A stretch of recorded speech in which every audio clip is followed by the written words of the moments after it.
Hi, welcome to Gamers Chess Club online chess lessons. My name is Jason and this is the 13th lesson in the Introduction to Chess series. Gamers Chess Club is a recreational chess club out of Conroe, Texas, focused on introducing chess to families in a fun and friendly environment. For more information, you can email us at gamerschessclub@gmail.com or visit the Facebook page at www.facebook.com/gamerschessclub. Today's learning objective is to learn to recognize and utilize the pin tactic. This is the second lesson. We're going to talk about the second of three that we're going to talk about a couple of tactics. Last time we learned about the fork. Today we're going to learn about the pin. Okay, so the definition, a pin is a move in chess where a piece is under attack but unable to move out of the way because a more valuable piece behind it would be taken. And there's two different types of pins. One is a relative pin. It means that the pin is involving a piece that can legally move but shouldn't because the piece behind it in the line of attack is more valuable. An absolute pin means that it doesn't have a choice. It's pinned and it cannot legally move because the piece behind it is the king.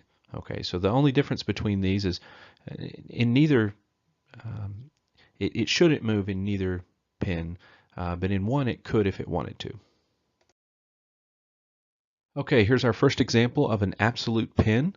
Notice that the queen is under attack but can't move. In this case, black will lose the queen.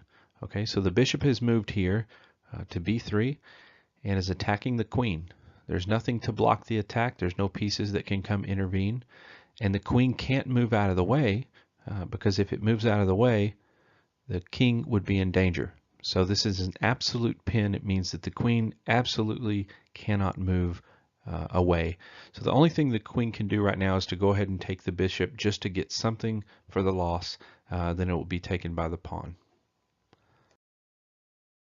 Okay, here's our second example of an absolute pin. You notice again that the queen is under attack but can't move. In this case, white will lose the queen. And again, just like in the last one, the best thing here for white to do would be to go ahead and just take the rook, cut their losses. It will be taken by the queen, but it's better than not getting anything for it. Okay, so this is an example of a relative pin. Those last two pins were, they weren't able to move legally because there was no legal move, because if they moved, the king would be in danger. So this is a relative pin. This is one where there's a pin. The piece could move, but it really shouldn't. It probably should just go ahead and be taken. So notice that the knight is under attack, but would expose the rook if he moves. So in this case, black should forsake the knight. So black should just go ahead and give up the knight. All right. And white's to move in this situation. I want to see if you can find the pin. I'll give you a minute. Go ahead and pause the video. Take as long as you like and see if you can find the pin in this situation. Okay, so the answer is bishop to b5. So the bishop goes here to b5 and is protected by the knight. So the queen can't just simply take it. So in this situation, this is a great pin for white because they're going to lose the queen. Okay, so here's another scenario. Again, white to move. Can you find the pin? Okay, the answer is rook to e1. So in this situation, it's a little different. You've got the rook going to e1, protected by the queen. The queen is under attack.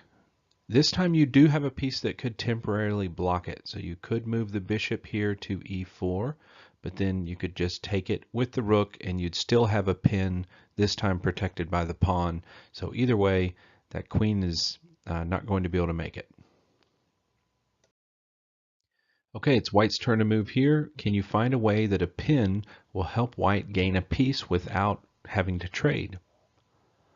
So this one's a little complicated. I want you to take a few minutes to look at it. So this is not causing a pin. It's actually just using the benefit of a pin. Okay, so the answer is knight capturing d5. So normally this would be a trade. The knight would capture here. The pawn would take, and it would just be a trade. But right now here, if the pawn takes, the queen will take this queen. And not only will the queen be gone, but it'll be checkmate. Okay, so in this case, white will be able to get this and benefit from the fact that this pawn is pinned down with a relative pin.